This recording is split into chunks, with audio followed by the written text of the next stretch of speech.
What it do?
Excuse me.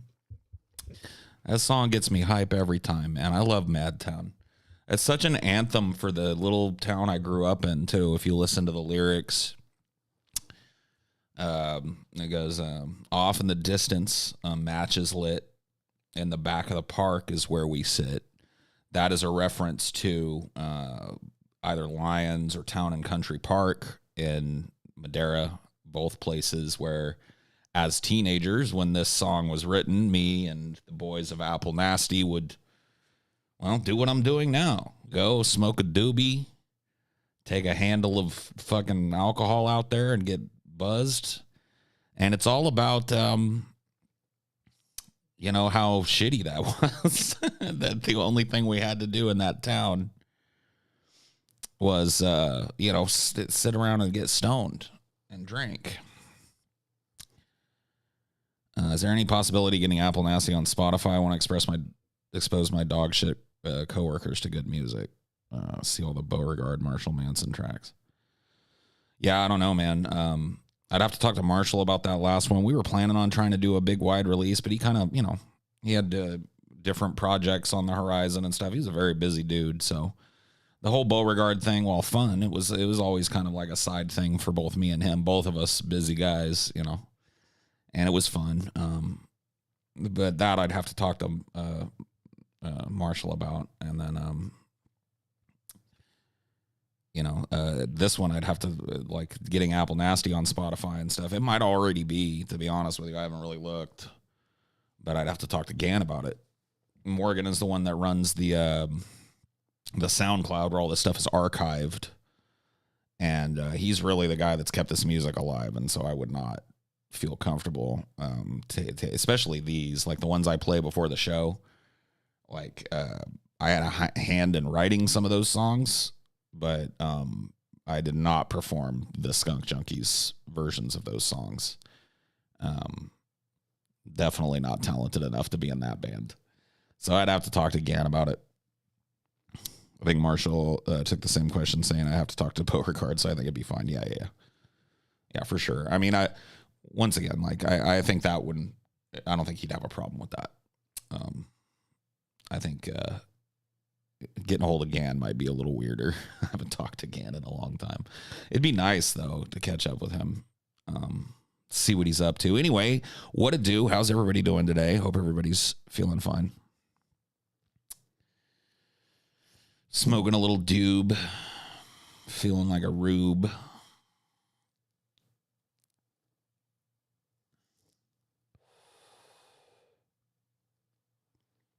There was a tsunami this weekend. Extra, extra. The town crier is here. Whoop, whoop, whoop, whoop. Tsunami warning. Tsunami warning. Tsunami. I love the way that George Takei says tsunami.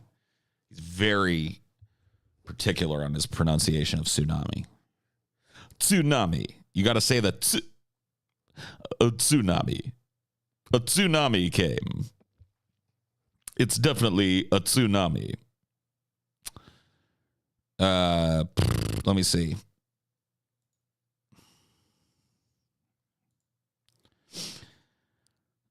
Taking a fat shit, then taking a shower is the best way to consume Highdeology, especially with some whiskey, man. Yeah. I mean, there was not, I guess, tsunami hits coast in Peru. So there was a tsunami like in South America.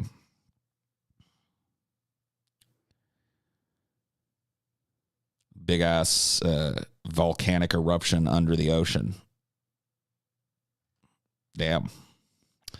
Yeah, I heard about this yesterday. I actually went and spent some time with family yesterday. People are in town to visit. And they were telling me about this, but you know me, I don't really look at the news. I don't really care. Sorry. Sorry if you have a family member that was crushed by a tsunami, but I don't know. Kind of had to divest myself from the world of the news.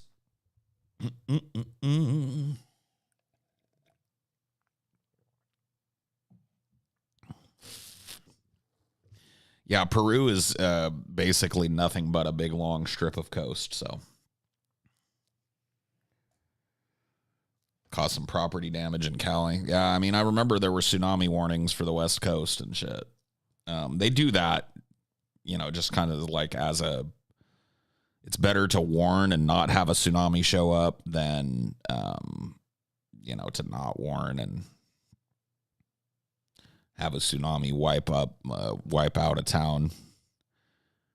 Hollywood Love was pretty funny last night. Keep up the good work. Love everything you guys do. Cool. Oh, yeah. I didn't even notice you don't have a fucking profile pic.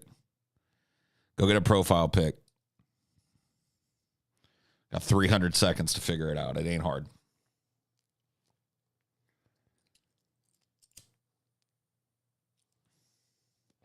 Yeah, no hard feelings on the timeouts, you know. It's gotta be the way it's gotta be. Tsunami.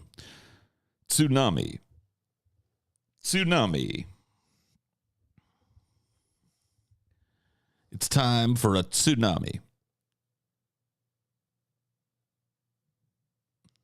Your entire family's dead now. I'm sorry, Ricklin.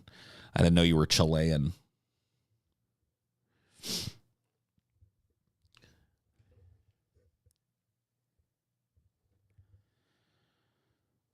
Morning chat and his saltiness. Dude, I feel like I've been way less salty lately.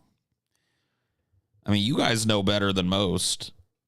But I feel like, you know, over the course, and I mean, maybe that's a good thing, maybe that's a bad thing, you know what I mean?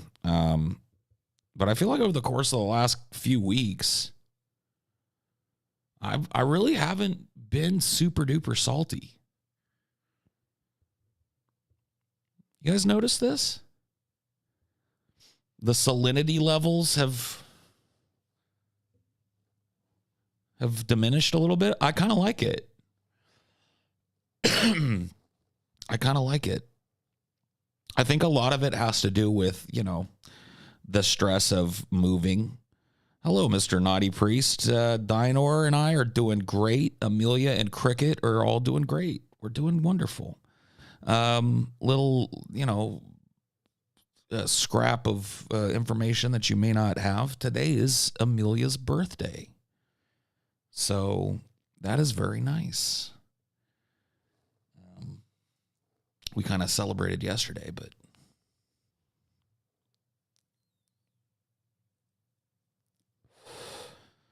also in a strange coinkydink, it is my father's birthday.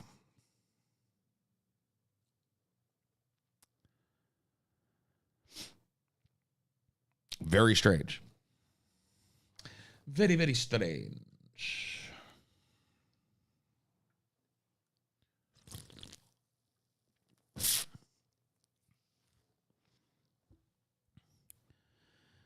The videos of the plum from the eruption are creepy, both from the satellite view. Yeah. I looked at a couple of the little pictures and shit, and I was like, oh, satellite pictures of like half the ocean looking all fucked up. I was like, Jesus.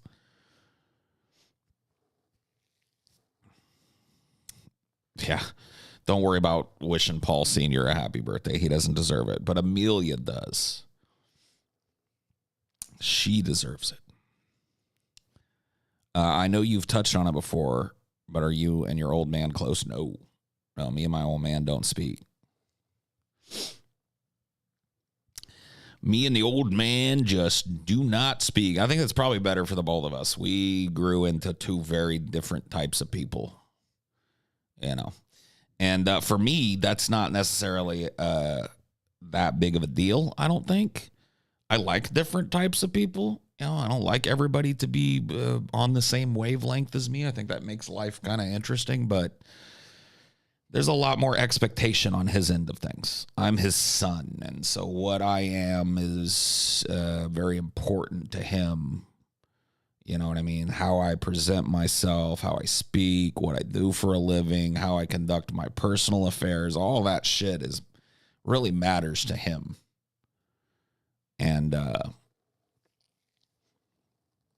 you know, I just can't, you know, what it comes down to is I can't really be around a person that at this age, you know what I mean? Even back when I was in my fucking 30s, you know, when I was in my 20s, I had this real tenuous relationship with my dad because I still felt like I was a kid, and he still very much treated me that way. Like, he treated me in a way you shouldn't treat a kid, honestly. He was just very, like, negative about everything, especially when it came to me. I was never doing enough. You know what I mean? When I was working my job, I was never doing enough. I should have some ambition to go farther, to be in school or to do this. And really, like, you know, as a parent, I have to imagine if I had like a 19, 20-year-old son who was paying his own bills and living on his own and doing his own thing and not asking for money ever and taking care of himself, and I'd be pretty happy with that. But my dad was not. He was very much not. In my 20s, I didn't really know any better, you know. I wasn't really used to him being a very supportive influence in my life anyway, when it came to the things that I did.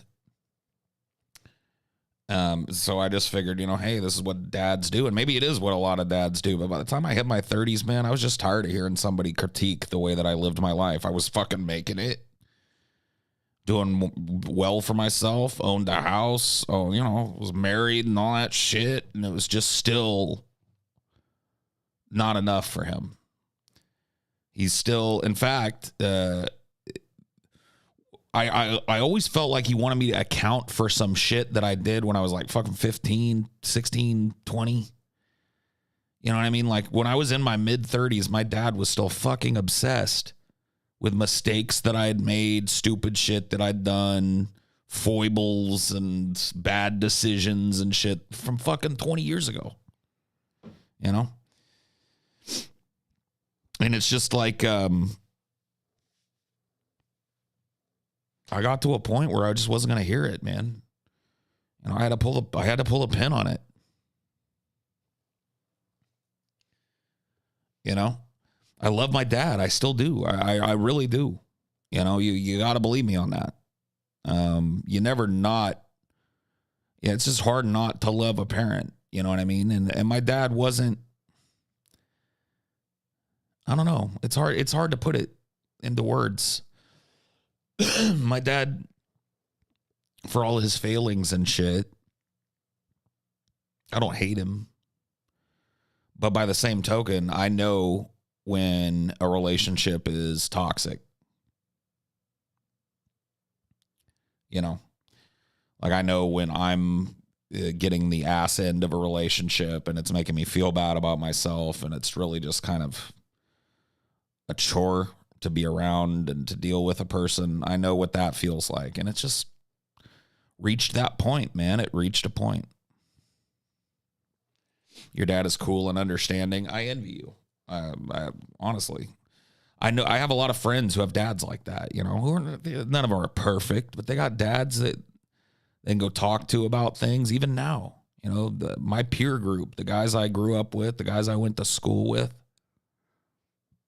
They got dads that they can call up if they're confused about something or need help with something. I don't got that, you know.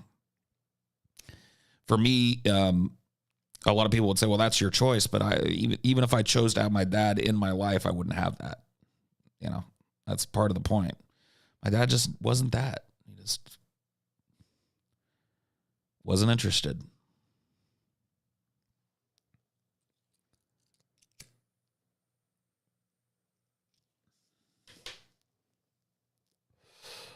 As a thought experiment, if you found out he suddenly passed away, would you still think having no contact for years is a good thing? I mean, I would be sad. I would be devastated to hear that my dad is dead. And one of those days, you know, one of these days, I will get that call. Does that mean that I'll look back on it and think, oh man, I should have been involved in his life? No, I don't think so. I don't think so. You know, I've tried without getting too fucking personal and shit to explain some of the things, you know, that having an active relationship with my dad led to.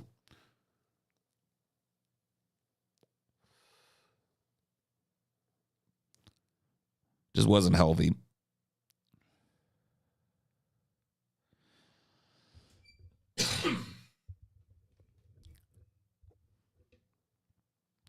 Think it'll ever get to a point where you guys could connect on just a man-to-man level, or likely not in the cards? I say likely not in the cards, not because I'm not open to the idea.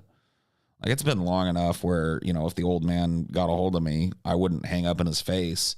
But I just don't have a whole lot of faith that there would be any progress made. Because at this point, you know, the way things ended with us was pretty decisive, but it was also pretty ugly. You know what I mean? And that shit's going to have to be talked about. And I think that knowing my dad's ego, he's going to want me to walk back some of the things that I said to him in those last few times we spoke. And I'm not going to.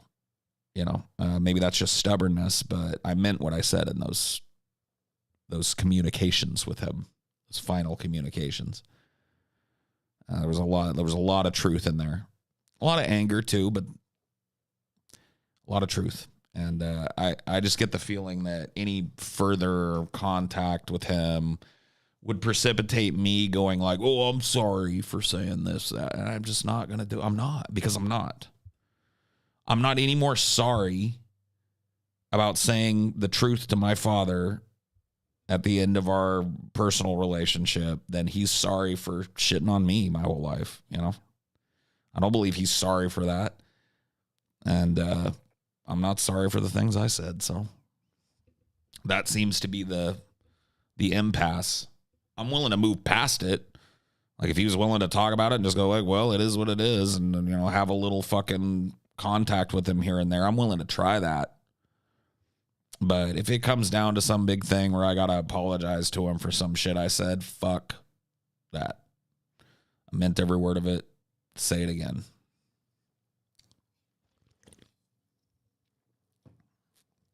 I'm not going to apologize for telling him the truth.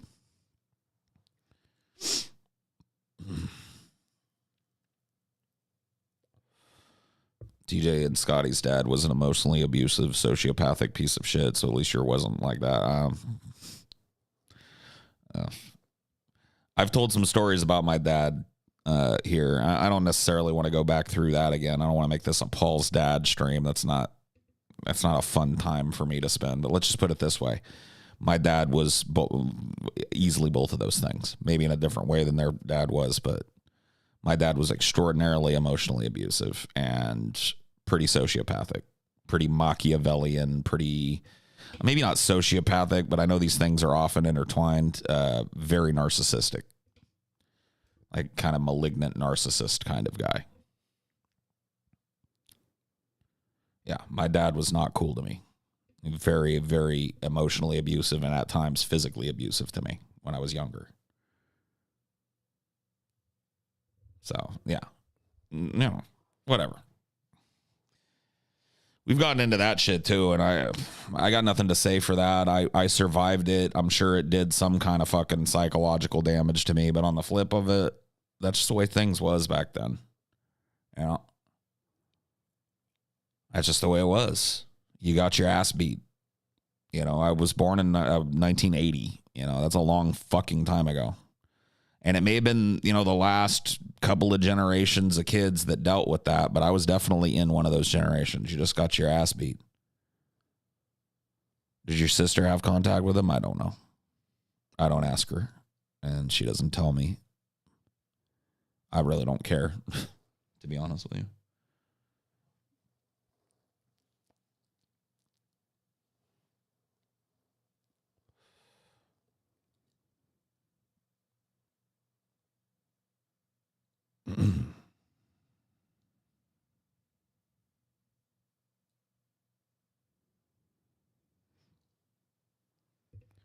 You got to be sorry, man. There's no need for you to, you know, like, this is not a pity party, bro. A lot of people out there had a fucked up parent or two. I was very lucky in a lot of ways. I've told you guys how I was lucky in a lot of ways. I may have had some abuse in my childhood, but I also had a very idyllic childhood, especially the first 10 years of my life were just crazy.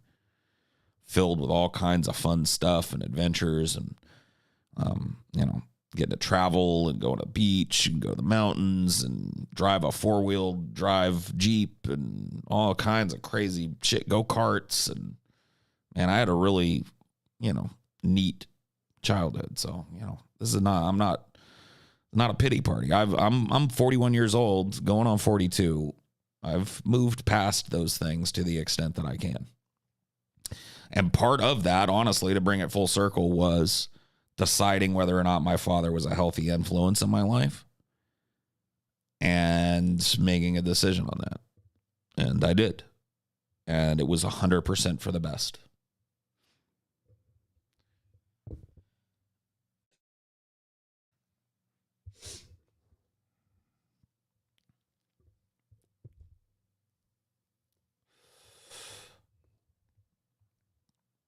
It still happens, yeah. You know, I'm not saying that, like, I'm just saying that, like, culturally speaking, if you're a Zoomer and you're getting your ass beat, you know, it's not tolerated like it was when I was a child. In the 80s, I would get my ass beat and it was fine because the kid across the street was getting his ass beat and the kid kitty corner to us was getting his ass beat. And the kid across town was getting his. It was like very common for parents to use what they call corporal punishment on their children. And, you know, not a lot, you know, a lot of us got way more than just like a swat on the ass with a hand or something. You know, I got a belt, I got a coat hanger.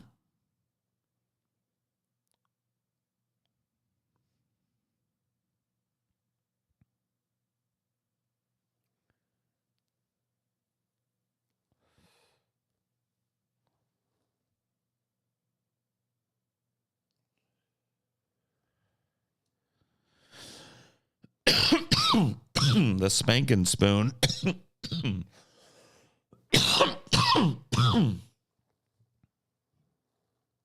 Yeah, the wooden spoon spanking.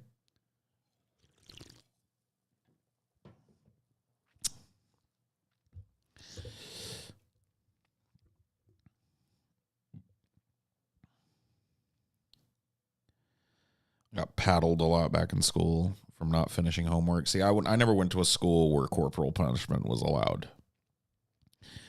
That shit disappeared out of American schools in like the 70s, mostly, especially out like in the West and the North. I'm probably down South, people were still getting paddled. I imagine it took longer, but that was just a benefit, I guess, to me of growing up on the West Coast is, you know, there were no public schools where kids were getting their asses beat. You know, but you know, that definitely happened at home to everybody that I knew. You know, I didn't have a friend that didn't live in fear of their father. Well, I guess that's maybe not true. I had a friend that had a dad that was just like the chillest dude like you ever fucking met. Like, it's just I mean, I'm sure, you know, it was scary when he got angry, as all fathers have to, but you know, that friend definitely didn't walk around in fear with of his father all the time, like all the rest of my friends did.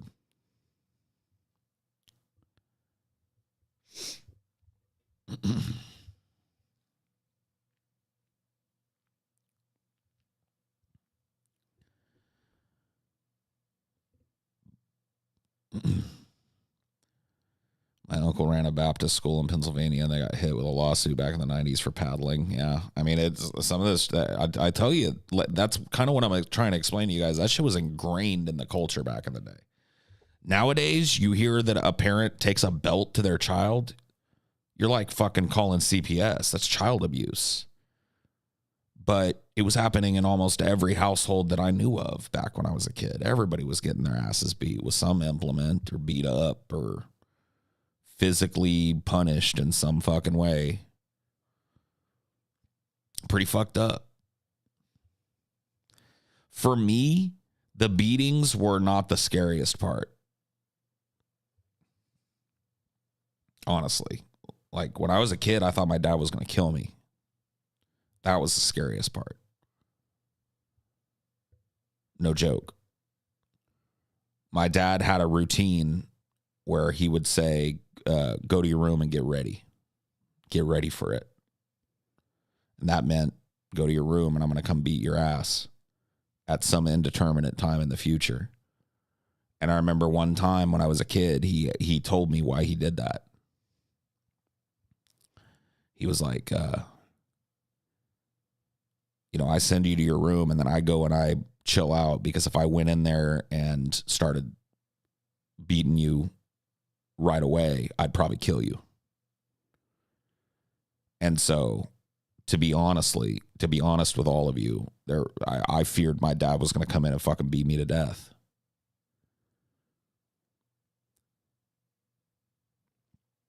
So,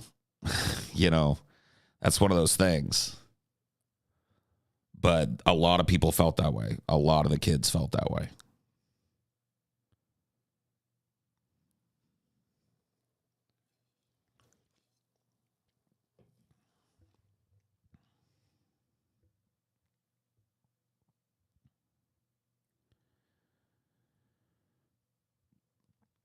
How did your mom put up with that? Like I said, it was normalized. She was beaten as a kid. He was beaten as a kid.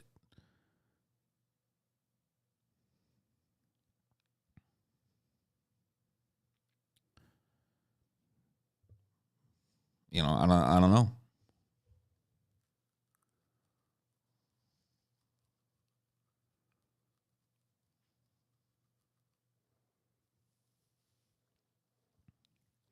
Yeah, no, I know.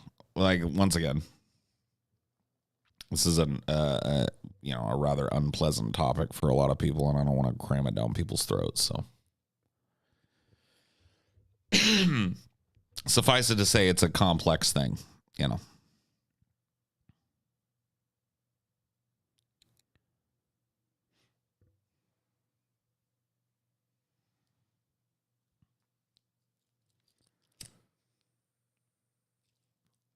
I think that it might. Here's a tangent we can take off of this.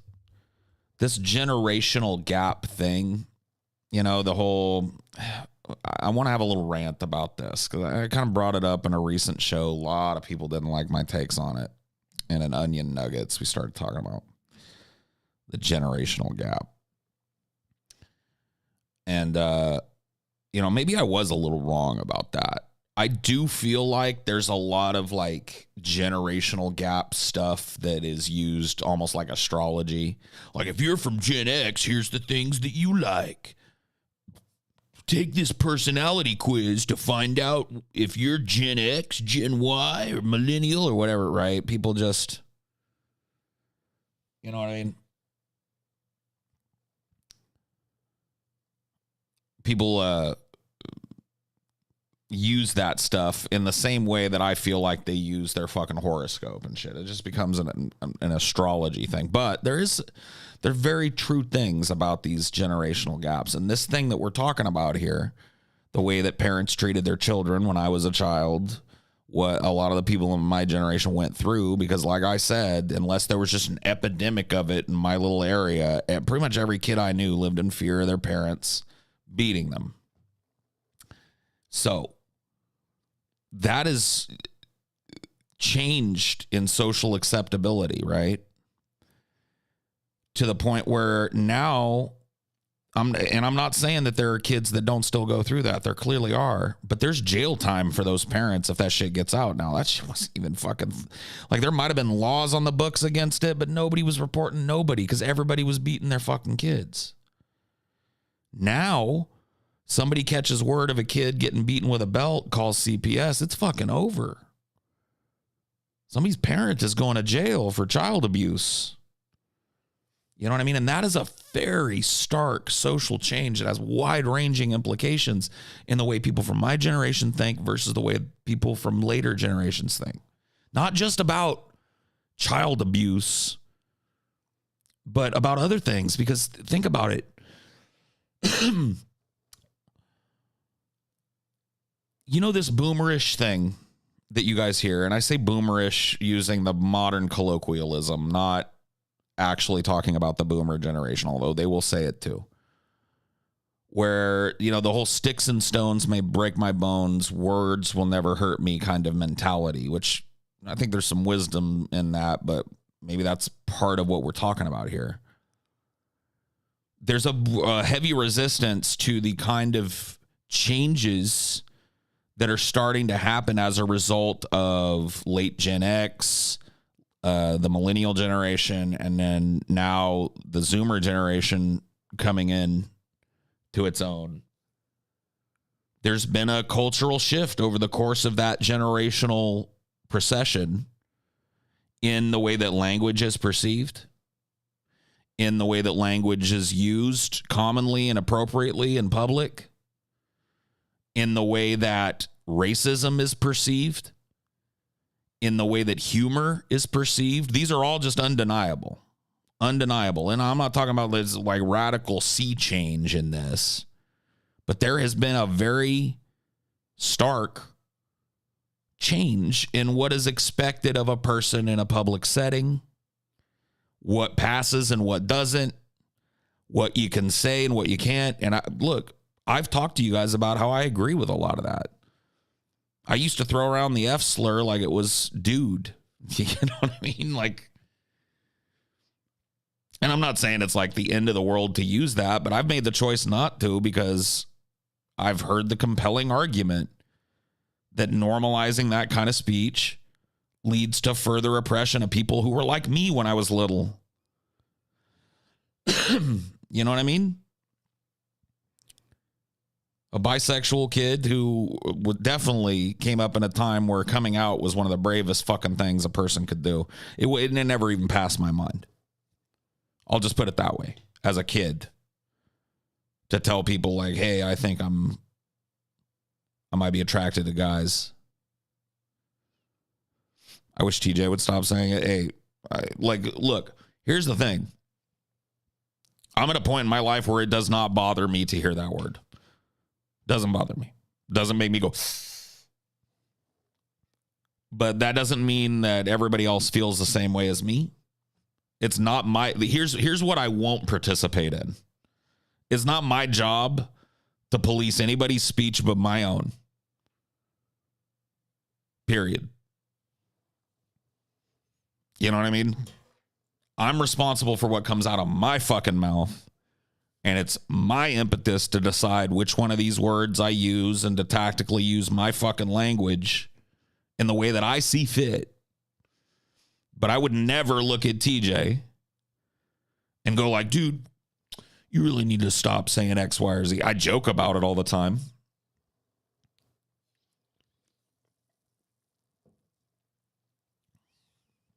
That's fine.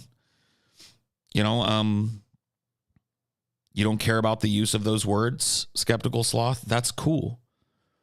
There's a lot of like mentally challenged people who do. And who, you know, go through the public school system, maybe in a special class or two, and get called fucking retard every day of their lives. Kind of fucked up. And a lot of people like that. You don't even know it. They're out in society. They're working normal ass jobs.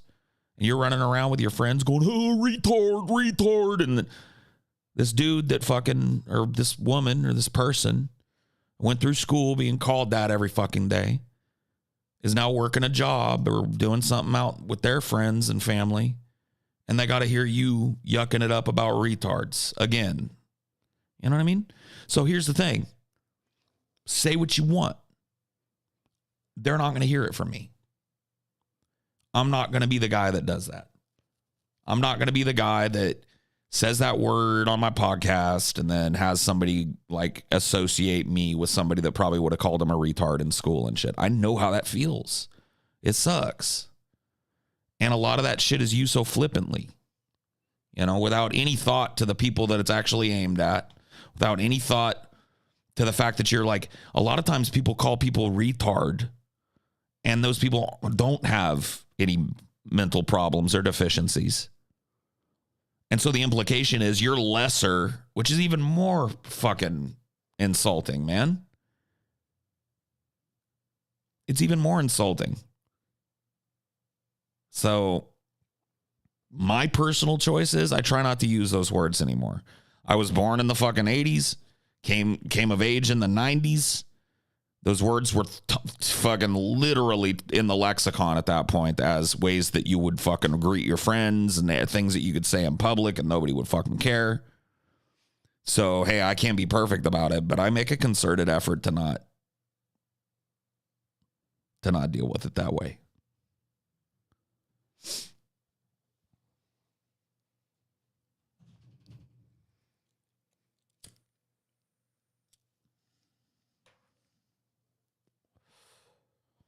But that goes to show you there really is a generational gap to be accounted for when it comes to attitudes about things and the way things are perceived. And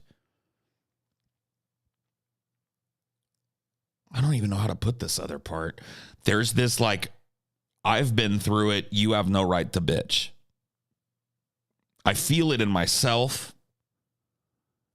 And so I know my generation and generations, and I felt it from generations above me. My parents pushed that shit in my face, and I feel that impetus in me to look at younger people and go like, all right, yeah, whatever. You got your problems, but man, I've been through it.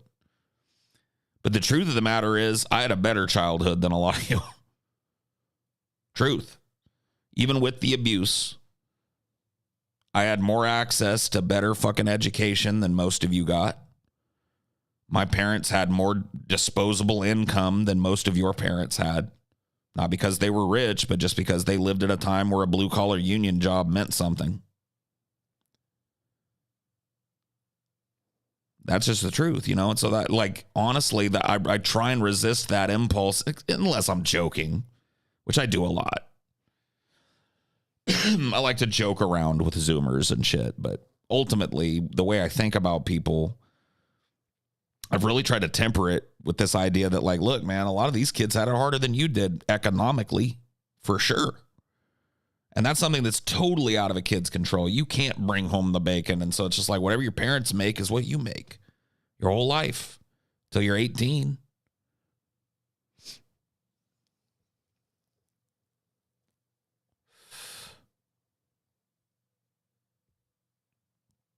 I was a wimpy guy with a few friends back in middle school, and I was verbally and physically abused. It's not fun. Yeah. I was verbally and physically abused at home and at school.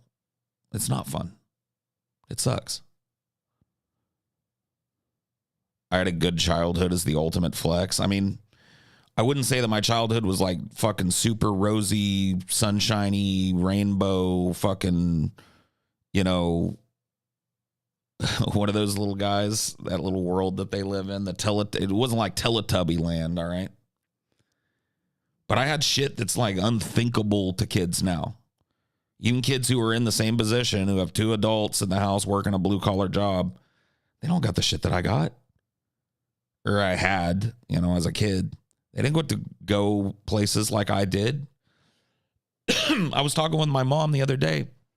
We were reminiscing, and I've told you guys this story, about the year that her and my dad saved up, and we all went to see Michael Jackson in concert in LA, and they actually rented a limo to take us from Madera, California to LA. It's like a 5-hour drive in a limo and take us home.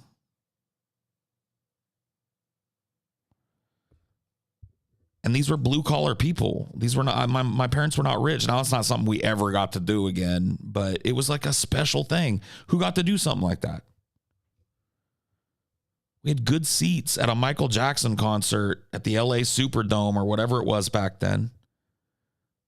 I was like fucking 8 years old, 9 years old. I got to ride in a fucking limo all the way to LA and back.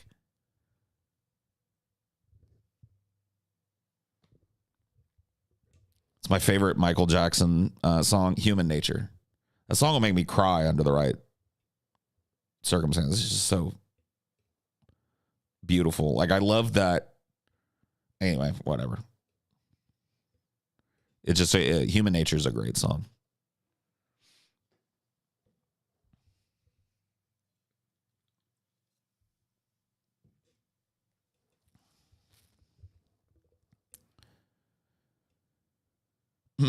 But I love a lot of Michael Jackson songs, honestly, dude. I was a fucking fanatic when I was a kid.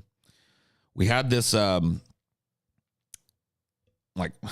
I looked at him kind of like an uncle, but that was very true of a lot of the people my parents worked with. His name was Ray, and his nickname was Little Ray because he was kind of a short guy.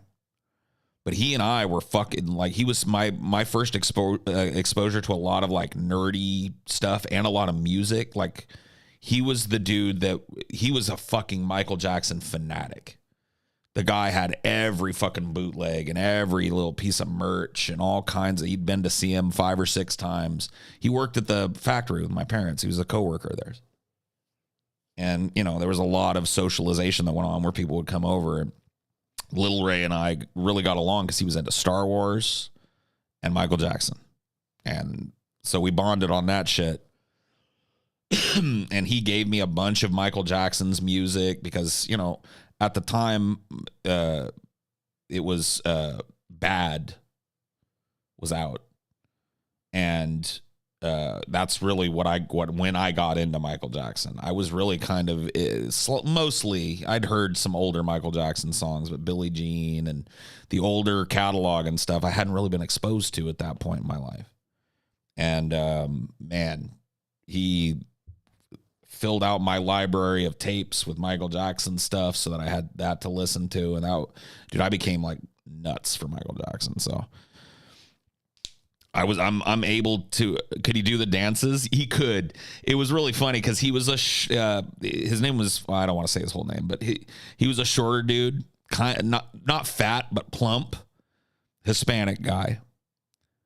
But he, like, you know, and it wasn't like Michael Jackson quality, but he could do all the, like, you know what I mean? He would do it. And it was better than you could do it. It was pretty funny. That was one of his, like, party tricks, was when Michael Jackson would come on, he'd tip his hat. No, he was dope. I'll tell you a story from that trip. Because Ray came with us on that trip, obviously. He had thrown in on the whole cost of it and shit. Being a Michael Jackson fanatic, he was in the limo with us. So at this point in time, Michael Jackson was not wearing his, when we got to see him, he was not wearing his iconic glove as much. He had started doing this thing where he was taping up his fingers. Michael Jackson was very smart. Let me talk a little bit about this. When it comes to performance, he knows how expressive a human's hands and feet are. And so if you watch Michael Jackson, oftentimes he's wearing what look like high water pants so that you can see those white socks and those dope ass shoes that he's wearing. Why? Because it draws your eye to his feet.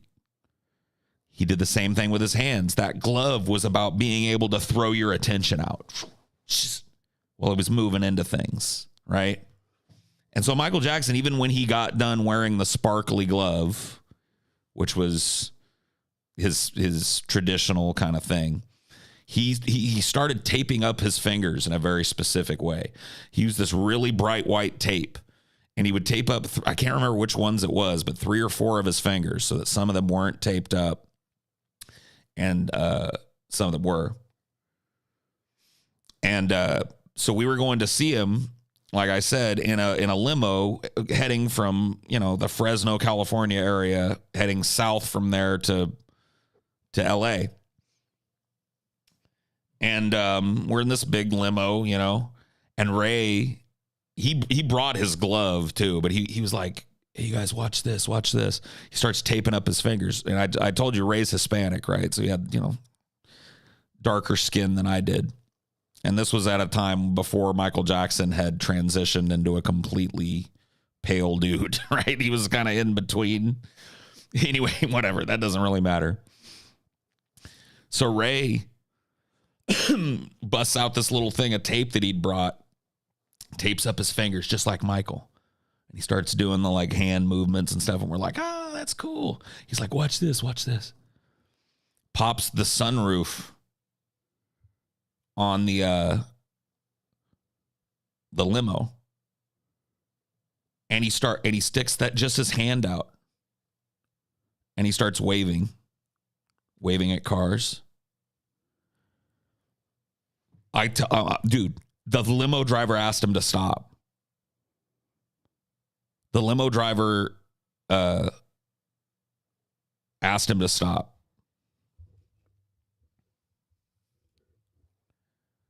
Like, people were like, oh my God, it's Michael. Ah! And all the windows were tinted, so they were squinting, trying to look inside. And he's like, he would like wave his hand out. The limo driver popped the screen down. He was like, man, you guys gotta stop that. We're gonna get a crash. It was fun. I just remember laughing my ass off as a kid. What a cool experience as a kid, He is a really cool guy. Yeah. He just retired a couple of years ago. I was talking to my mom about him the other day. Ugh.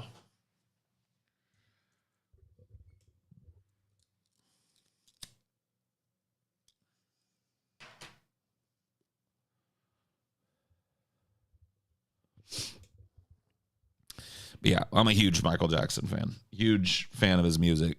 Johnny, you were saying you like his more up-tempo stuff better. Yeah. I like some of his let's see, what's that? Is it called Dogging Me Around? What's that song? I love that song, dude. If you like his more up-tempo stuff, let me see.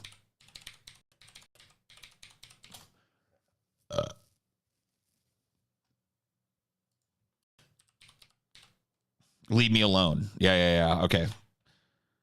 Yeah, Leave Me Alone. Listen to that song. If you like his more up-tempo, kind of like shit, put that on your playlist, Johnny. Mute it up and listen to that shit. Leave Me Alone is a banger. A rant against the media and people that are obsessed with his fucking life, that drive the media. Was Michael guilty of the accusations? I don't know, and neither do you. We're not talking about the accusations against Michael. We're talking about his music and his, celebrity. Rock With You is very nice. That's a medium jam. You know what I mean? It's not super up tempo. It's very disco-y. I like it though. I like all Michael Jackson. It's name a Michael Jackson song that I don't like on some level. I mean, some are better than other. Yeah, they don't really care about us. Yeah. Is great.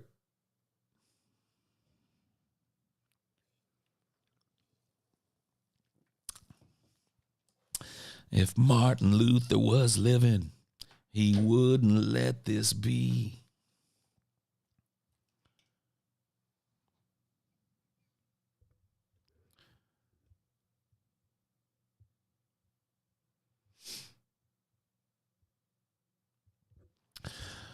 Guys, give me a second. I got to go take a leak. I'll be right back.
Okay. That's right, motherfucking we back. Gang banging, orangutanging, chatting up some hood rats.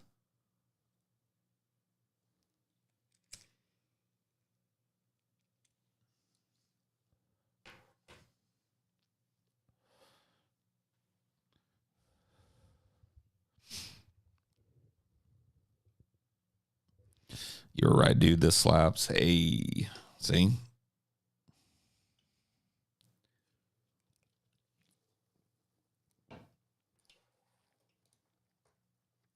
Shaking my non-existent ass, yeah. Good shit.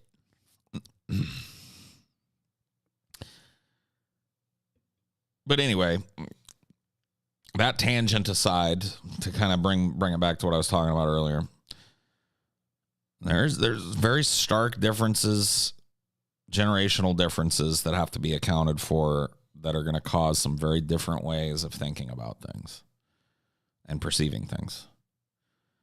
And I'm not saying I'm perfect at it, but a lot of people from my generation aren't even interested in fucking trying to listen. They don't give a fuck. And, that has to be accounted for at some point, on one side or the other. Michael Jackson was probably one of the most unfairly treated people when it came to the media. Nobody, I don't think, in the history of celebrity can claim to have been stalked and mobbed by people everywhere he went, every move he made, than Michael Jackson. You have to understand, and I've said this before, they almost don't really make celebrities like Michael Jackson anymore. And what I mean is, there used to be a class above celebrity, right? Now I feel like there's classes of celebrities. There's, A-list, B-list. There used to be a class above A-list celebrity. Michael Jackson was recognized by everybody on there's nowhere he could have gone where people wouldn't have known who he was.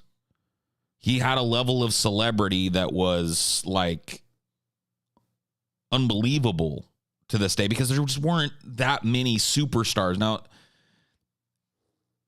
it's a good thing that there's a lot that's spread out over more people and that people, it's different levels of celebrity are a good thing. Yeah, he was like triple S tier celebrity. This dude couldn't take a shit. To quote Marshall Mathers, couldn't take a shit without somebody standing by it. Like, he literally was that way. Everything that he did, everywhere that he went, he was followed by just an entourage of crazy fans, paparazzos, and the dangerous combination of the two. Every single thing he said and did was microanalyzed. Like, there was this moment where he had a baby, and the people were he was traveling, and he used to do these like press appearances where he would come out and wave to people, right? In hopes that they would disperse and not just like be out there all night snapping pictures of the house, hoping that they catch a picture of his shadow or some shit. So he brought his baby out because they asked. He was holding the fucking baby. He took the baby and he held it up so that they could see it because they were asking, and people accused him of like, oh, Michael Jackson dangles his baby off the fucking. It's like, come on, dude. Have you ever held a baby? You'd shoot yourself in the head rather than drop a fucking baby. Was it the safest thing in the world to hold the baby that way? Maybe not, but he wasn't fucking intentionally dangling his baby. He didn't almost drop it, bro.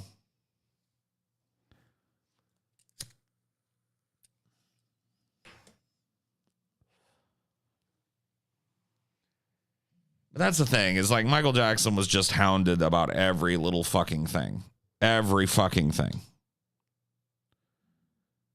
And that's before we even get to the allegations against him.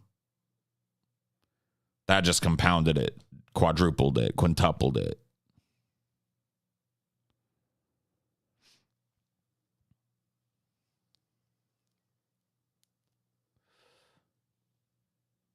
Kanye's not even like that now. To be honest with you, like he might think he is, but Kanye is nowhere like that now. He's speculated about, he's followed, he's maligned. He's the closest to it. I'll give you that. But there are places where Kanye could go and just melt into the fucking crowd. Michael Jackson never had that. Never. His level of celebrity was just that much higher. He couldn't fool people. He couldn't escape.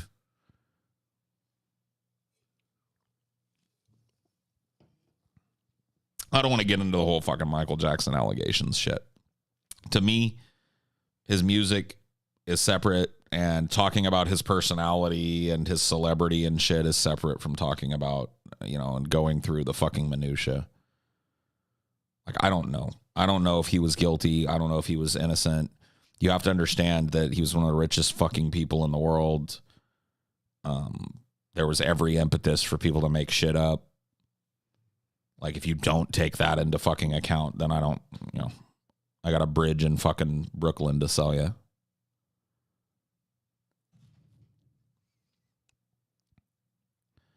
Britney Spears absolutely was, like a lot of people are mistreated by the press. Jackie Onassis, Jacqueline Kennedy Onassis, JFK's wife, was hounded relentlessly her entire life by the press. So,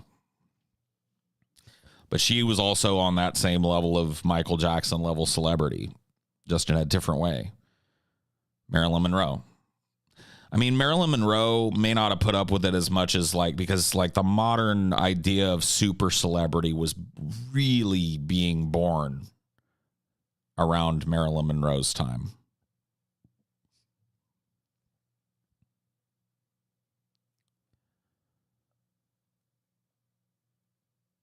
Princess Di, yeah. Another person that just most of the time royals are, they're well known because they're royalty and they're in a big, country that has a lot of cultural influence. But they're not like super duper fucking ultra celebs. And Princess Di was that, you know what I mean? She was not only a royal, excuse me. I'm sorry, I'm an American, and the very mention of a royalist makes me belch my fucking guts out. You'll have to excuse me. No.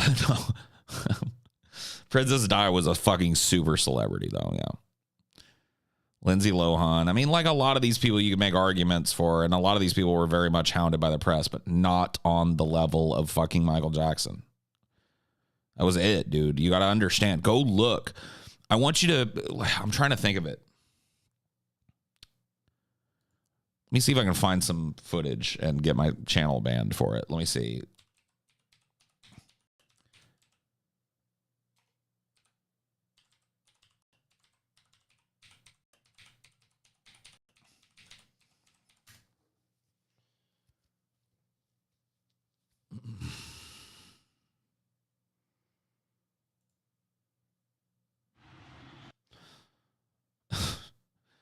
So, this is some pretty old stuff.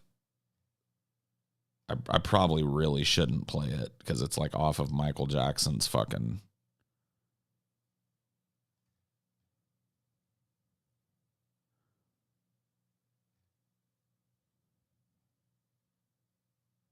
Let me see.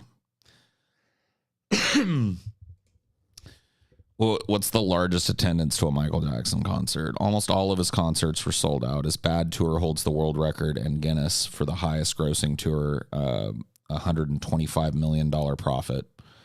I actually saw him on the Bad tour. So it's still, to this day, the most profitable tour of all time. The largest paid audience attendance nearly 4.5 million people saw him on that tour. Not at once on the tour, though. So that's still a record that stands to this day. So this is what I'm talking about. There were people that would go to his concerts that they knew they had no hope of getting a ticket just to stand outside and hear him come out of the open top.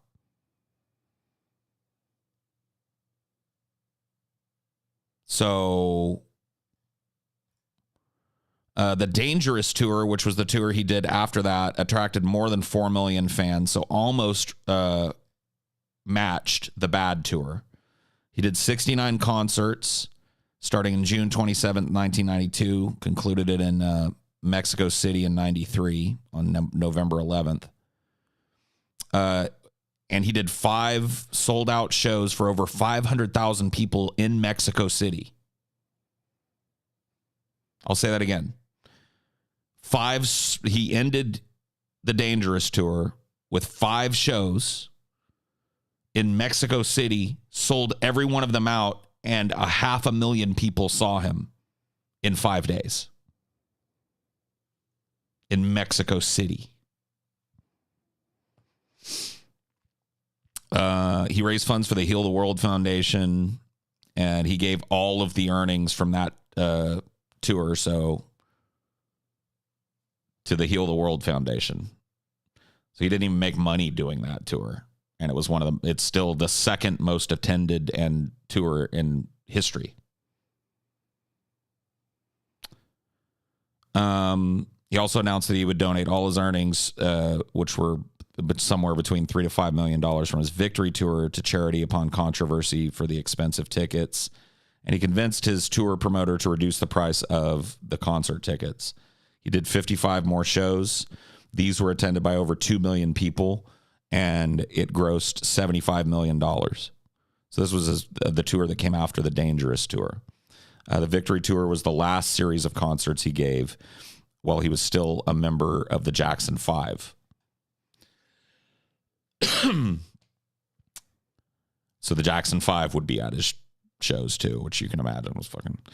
I'm just going to keep going through it. His History Tour is said to have had the highest attendance. It attracted more than 4.5 million fans in 58 cities and 35 countries and grossed over $165 million. The History Tour, which concluded in 97, is cited as one of the most important musical events ever, but certainly the most important musical event of the year. On January 3rd and 4th, 1997, Michael Jackson sold out 2 shows in less than 24 hours, which was a record at that time. And these were the 35,000-seat Aloha Stadium in Honolulu, Hawaii. He was the first artist to have ever sold out that stadium. And to this day, most artists still don't.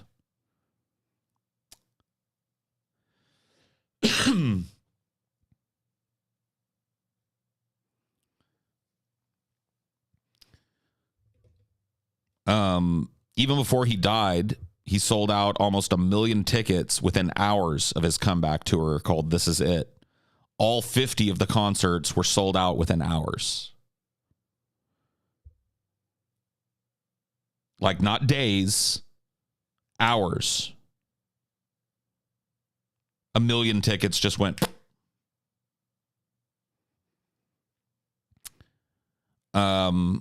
He, of course, died during the production meetings at the beginning of that tour.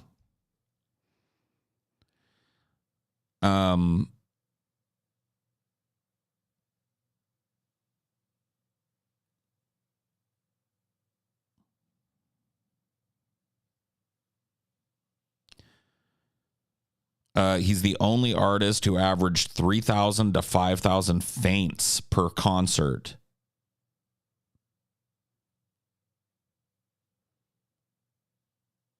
People would faint when he would come out. I'll read that again. He averaged 3,000 to 5,000 faints per concert. So these are people that either when they saw him, they were so bowled over by the fact that he was in the room with them that they fucking passed out from the adrenaline rush, or just got so lit at his concerts that they passed out.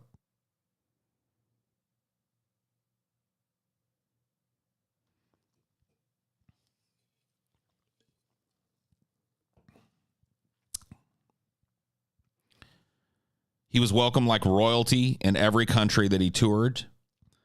And that's true as well. He also holds the world record for the top selling album of all time, Thriller, which has 100 million albums sold so far and still continues to pop up on the lists.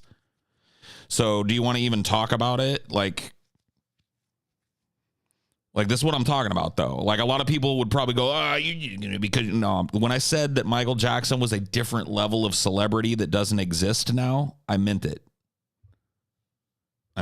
Like, when I talk with Kanye, he's an A-tier fucking celebrity, man. There are not many places Kanye can go and not be immediately recognized and followed and shit. But he ain't nowhere near fucking Michael Jackson. Sorry.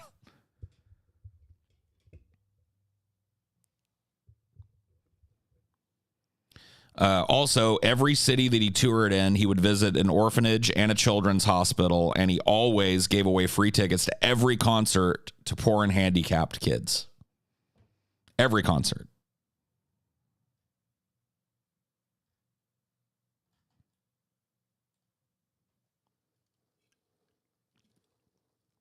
Only artist to ever do anything like that. Consistently throughout all his concerts.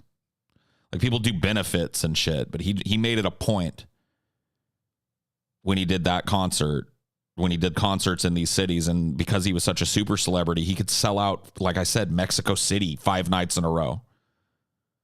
And he knew that there were little kids that never got to go out and do anything, and definitely their families, probably due to their medical bills and shit, couldn't afford to go see a Michael Jackson concert. He made sure that he gave away tickets. Nobody even gets close. Lil Nas X, Kanye.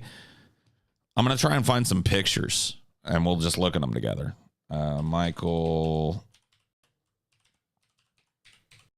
crowd pictures.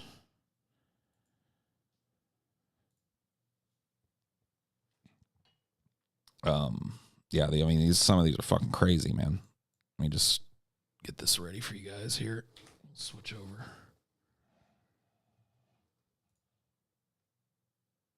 Is that gonna work? I think that should work.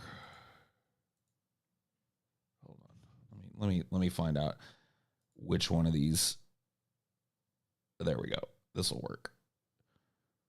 I'm trying to put myself. Oh, god damn it. Try and put myself down here or something. Shrink myself up a little bit. Look at these. Just really fucking crazy shit, dude. Honestly, like, all right. I mean, these concerts are just like, it's hard to get the scale of it. Look at this. Look at this panoramic picture. Let me see if I can open this.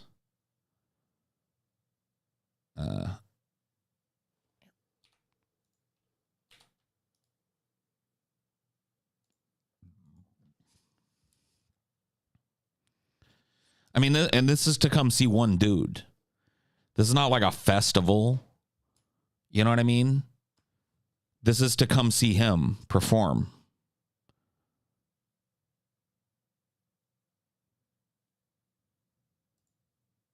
There's another giant crowd. This is Wembley Stadium, I guess. Just absolutely fucking sold out to the gills to see Michael. 360.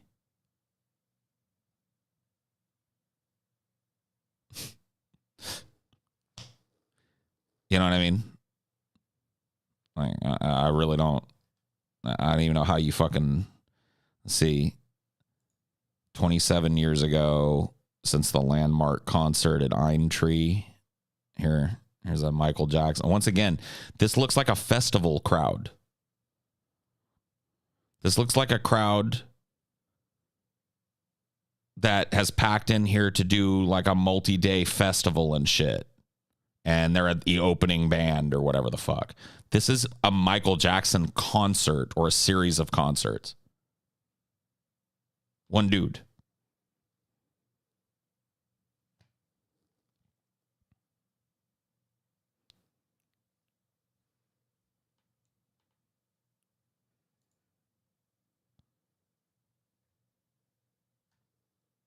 Here's a concert he did in Norway. This one's fucking insane. Oh, man. You're not going to let me see it? View file. Yeah. Jesus Christ. Look at it, though. Here's a... Oh, wait. Can I do this? Can I open the image in a new tab? Yeah, there we go. Look at this fucking shit. This looks like the zombie apocalypse happening. This looks like the last bastion of humanity and the ocean of zombies. Every one of these people paid money to see one dude on this stage.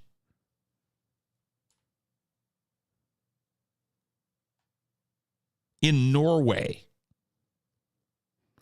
This is not like right outside of LA or right in New Jersey or some shit. It's fucking Norway, bro. Michael Jackson did lip sync at his concerts quite a bit. Not always. There were certain parts where he didn't, but there is no way that you could maintain the energy level he did at his concerts and give a full vocal performance. And nobody gave a fuck either.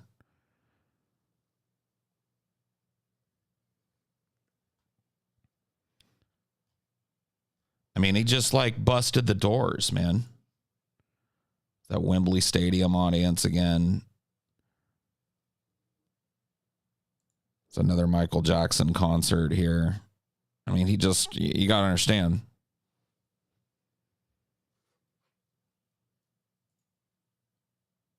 Here's another concert.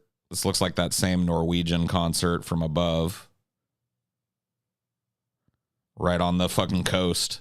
And look at all the people that had their fucking boats. You remember what I told you about how people would show up to these that couldn't afford to go to it and surround the whole area just to hear him? All the rich people with their boats are like, yeah, we'll listen to Behind the Michael Jackson concert. I love it, dude.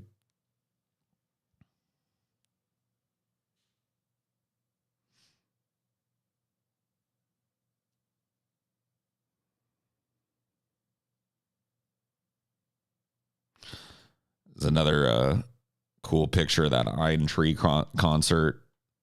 I mean, look at it. Like I said, this looks like a fucking insane music festival. And it was just a Michael Jackson concert. Fuck, bro. Anyway, that's what I mean when I say, you know, a level of celebrity that transcends what really can be achieved today.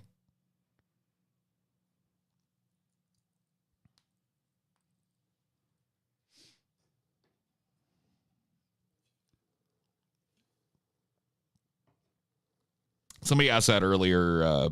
I said Human Nature. It's my favorite Michael Jackson song. But I love them all. Always been a big Michael Jackson fan.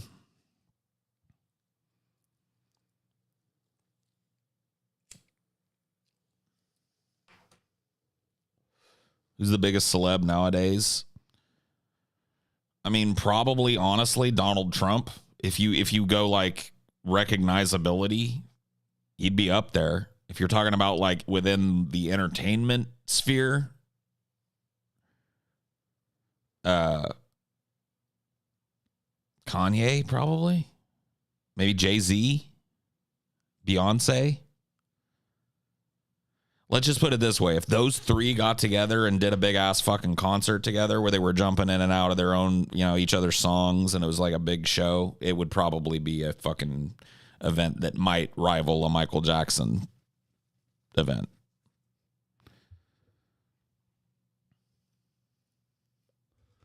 Jay-Z hasn't done shit in decades, but everybody still knows who Jay-Z is. And if Jay-Z announced he was doing a big ass fucking concert, it would be huge, especially if he did a concert with Beyonce, got Kanye in on it. I mean, it would be huge. Like if those three went on tour, you might see crowds like that maybe look a little bit like what we were looking at.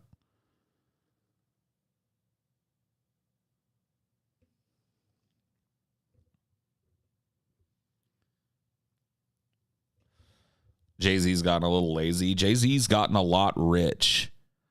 He doesn't have to do anything anymore. Jay-Z can just kick back and look at his Basquiat's. You know what I mean?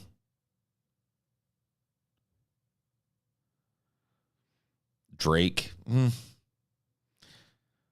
See, I saw Drake get booed the other day. Dude, you know what never happened? One time in Michael Jackson's career, never had a crowd turn on him. Ever. For any reason. Not once. Ever. It was 100% love.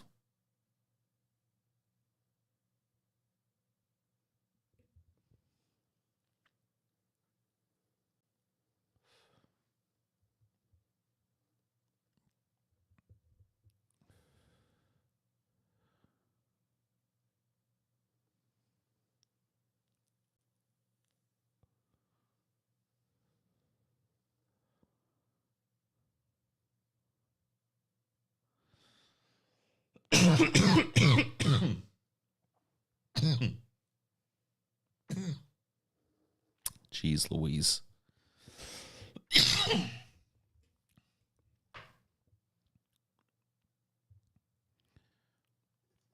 I like Drake, or some of Drake's stuff at least, but doesn't even compare. I mean, like, if you want to compare it, compare it. There are people that like don't have argued with me about this before, and I'm just like, give me your comparison then. Show me a modern artist that's turning out numbers like this and concerts like this, and I'll fucking believe you that the same level of celebrity is still attainable today. I'll believe you if you can show me the money. Nobody ever can. He still holds like the top of most of the world records and all of these things. There's no disputing it.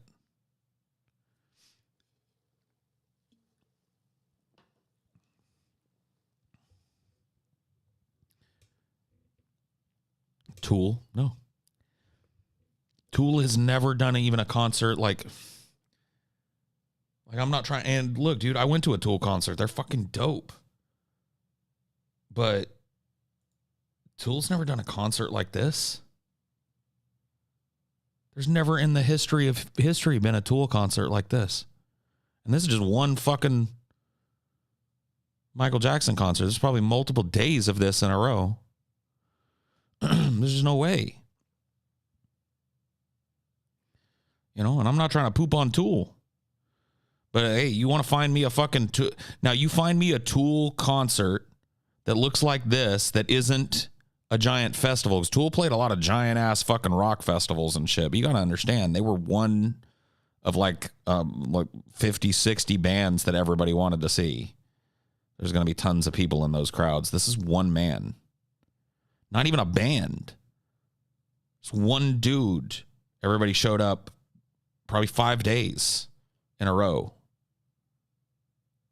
to see. I mean, you shut up. You know what I mean? No way. Metallica, nope. Show me a fucking Metallica concert that looks like this.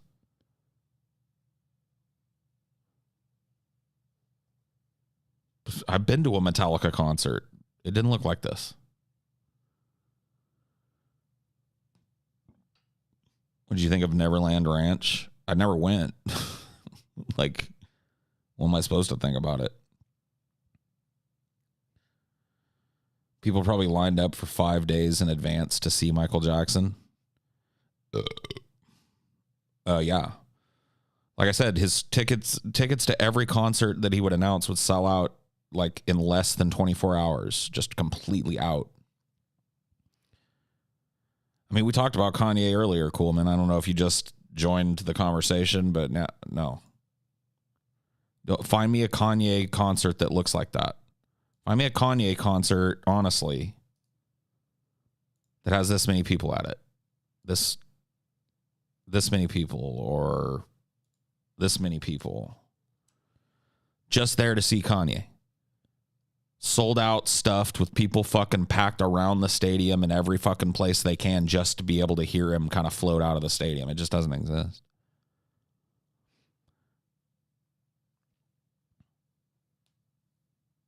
Lonely Island. Nope.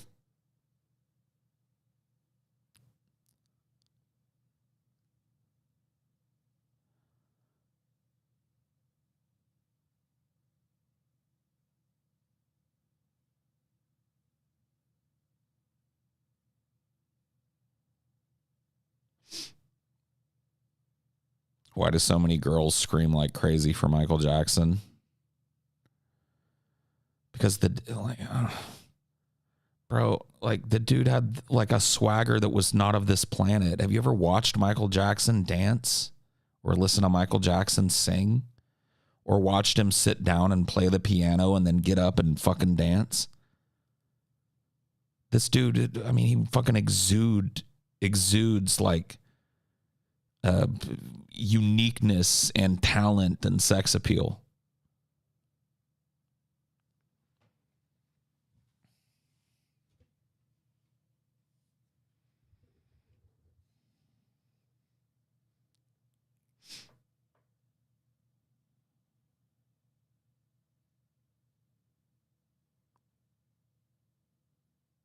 Yeah, I'm pretty sure that every one of his concerts since the Thriller tour sold out. I would be shocked to find out that a Michael... Now, you say like, oh, I heard Oasis did a massive concert at Nebworth, 250K people. That's huge. That's a huge amount of people. Michael Jackson did 500 people over 5 days. Do you think Oasis could have just parked there and did the same concert for 5 days and did it 250,000 people a day? No. See, like I said, there have probably been bigger events, like arranged events, fucking like Live Aid, where it's like 8, 10, 12 of the greatest bands, you know what I mean? The Tibetan Freedom Concert. These are all big festival experiences.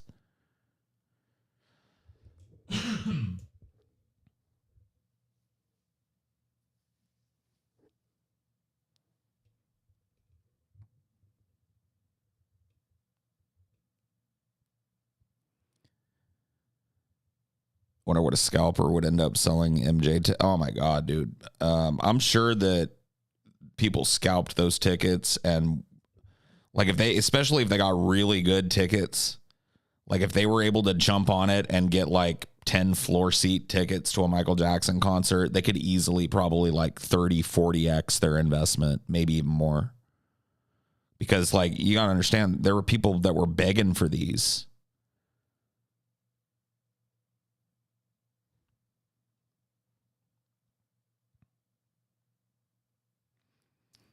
That's the thing too.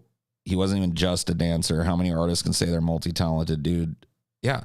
He could pick up any musical instrument basically and play it. Now, not every single, but the ones that he could pick up a guitar, he could sit down at a fucking piano, he could pick up a horn, he could fucking like, the dude could play a bass, a stand-up bass. The dude was like multi-fucking, he's just like, you know, you have to have that fucking amount of talent and fame, or that amount of talent to get that amount of fame.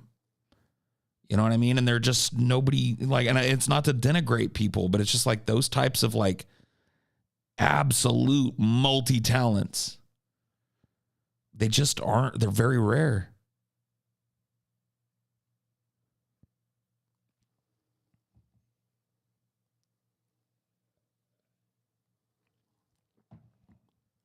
Oh yeah, dude, Janet Jackson. Dude, the whole Jackson family. Like that's a whole other ball of wax. I'm just saying, like the Jackson 5 was huge. It kind of launched Michael Jackson, you know what I mean? And yeah, dude, back in the 90s and the late 80s, Janet was fucking huge.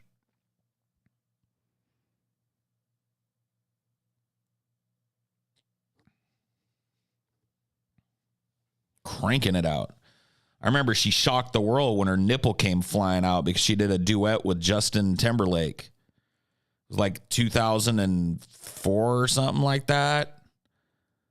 You guys remember that shit? Is that the Super Bowl? Super Bowl halftime show, and Justin Timberlake was like, I'm gonna have you naked by the end of this song.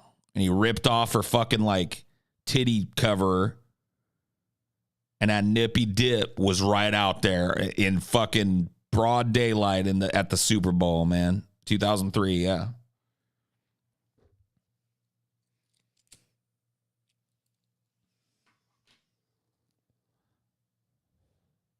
And that titty caused an uproar, man. That one titty. The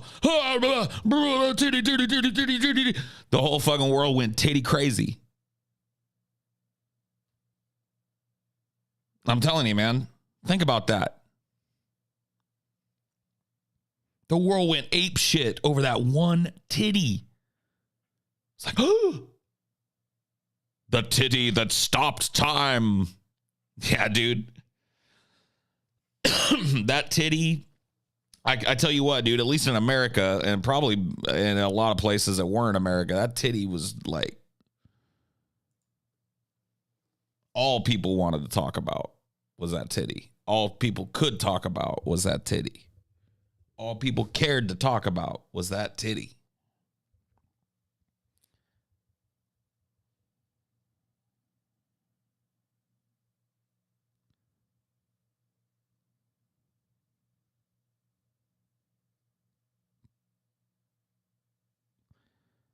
As a single artist, Michael Jackson's best concert attendance. Yeah, but you got to understand, he did that 5 days in a row or whatever. So yeah, there might have been concerts where like way more people came, but did they do that in every fucking country that they went to? No. I just read you a list of tours that are absolutely unmatched in attendance. 5 million people saw him on the Bad Tour. 4.5. Unmatched. Janet Jackson. No, I'm talking Michael Jackson. We're back on Michael now.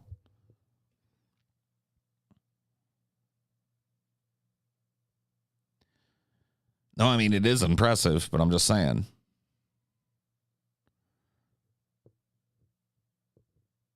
How long was the Bad Tour? A year? Yeah. Or was Janet Jackson? No, Janet Jackson was his sister.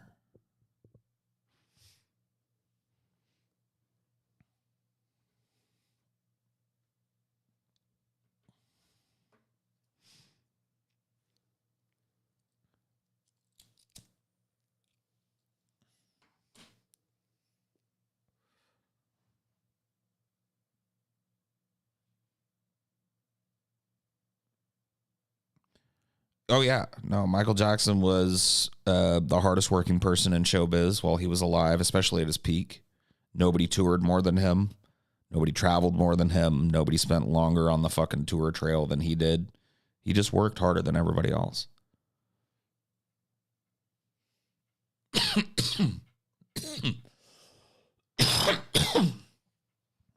And dude never, excuse me, dude never gave a half-ass performance. I saw him in LA. It was like the most high energy shit. Dude was jumping off of the speaker stacks with pyro fucking sparks showering down on him for the whole concert. He was the center of attention. He could go from doing these super like intricate small moves and that had the whole fucking audience under his thumb, and then go launch into this high energy fucking song and then fucking bring everybody down. He was just a master fucking showman, and he did that every night, every night, every night, every night, every night. How did it feel watching him in LA? It was like a fucking dream, dude, for a little kid who, like in the 80s, every little kid loved Michael Jackson. Everybody loved Michael Jackson. Everybody was into him. To be a little boy, however old I was, 8, 9, and get to see Michael Jackson? What the fuck, man? was over the top cool. I only wish I had clearer and better memories of it, you know, because as time goes on. But man, what I can remember of it, it was just, it was insane. I remember crying at it. Maybe one of the first happy cries I ever had. You know, the whole idea of a happy cry.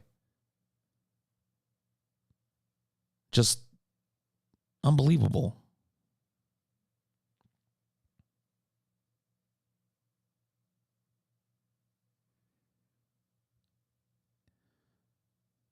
I saw him on the Bad tour. So yeah, Bad was out.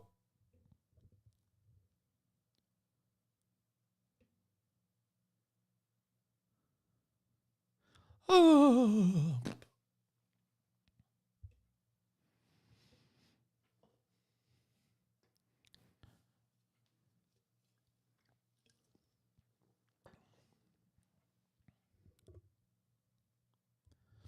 I was a little kid in the 80s during elementary school years. Kids, oh yeah, kids would imitate him. You'd see kids moonwalking out on the playground. Kids like sporting those like little fake red jackets and shit. Kids, you know, got like the sequin glove. Kids doing the moves. Kids singing the songs. Kids talking about Michael Jackson, dude. It was fucking like, it was insane. See, that's what I'm talking about, because it was the same thing for adults. All adults wanted to talk about Michael Jackson, Michael Jackson, Michael Jackson, Michael Jackson. Every kid, Michael Jackson, Michael Jackson. It's like, what? Who's like that now? Who's like awesome enough right now that like your parents are into it too? Nobody. You might be like, oh yeah, Kanye West, he's huge, you fucking huge star. He is. But do your parents hate him? Probably. Dude, my parents fucking loved Michael Jackson. I loved Michael Jackson. There's a whole generational gap there that was just steamed over by this one person. It just doesn't exist. People want to argue with me about it, you know, I'll hear you out, but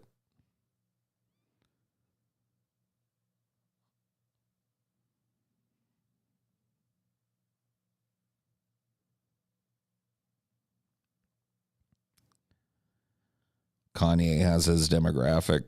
Yeah. Michael Jackson's demographic was, are you a human on the planet Earth? Are you within earshot of Michael Jackson in any capacity? That was his sphere of, that was his demographic.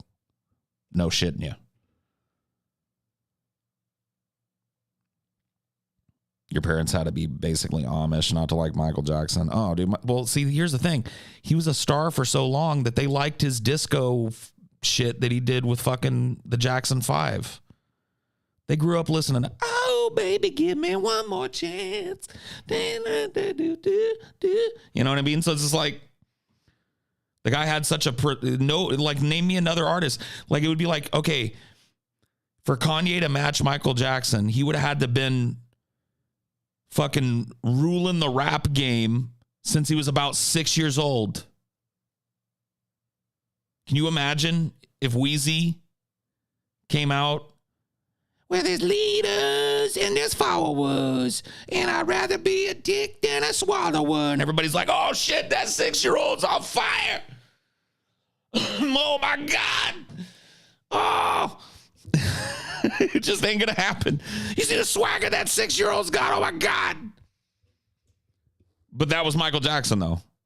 At that age, he was already you know what I mean?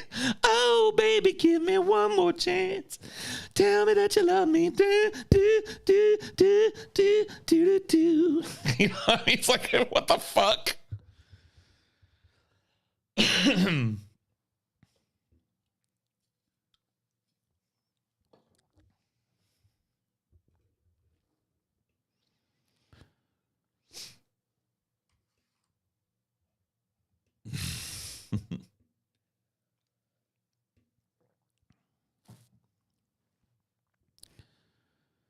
He had a 30-year anniversary tour when he was 41. He worked before 11, but that's when they got their deal. Yeah. Yeah. Dude, come on. Imagine an 11-year-old Kanye.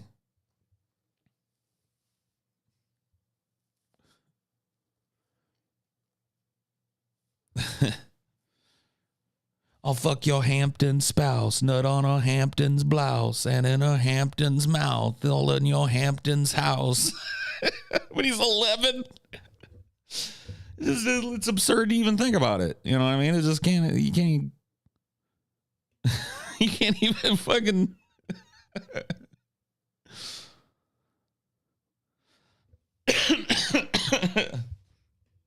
Oh.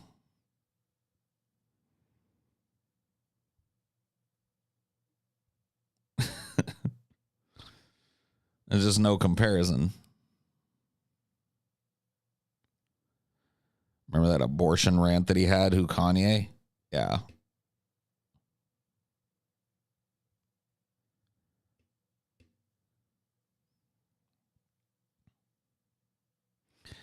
I'm a sick fuck, but at 11, yeah. I'm a crazy, insane, narcissist rapper guy, but at 11, everybody's buying my albums. Everybody in the world's listening to me.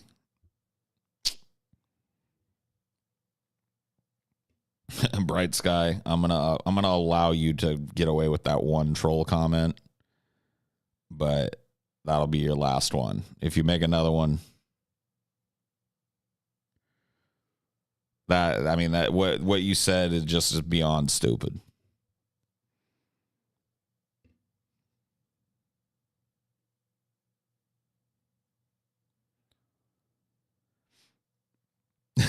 Like, what you have just said is beyond stupid. All right, I'm going to get out of here. Thank you guys for chilling. It was fun to hang out, smoke a J. Yeah, I will see you next time. Bye, bye, bye, bye, bye.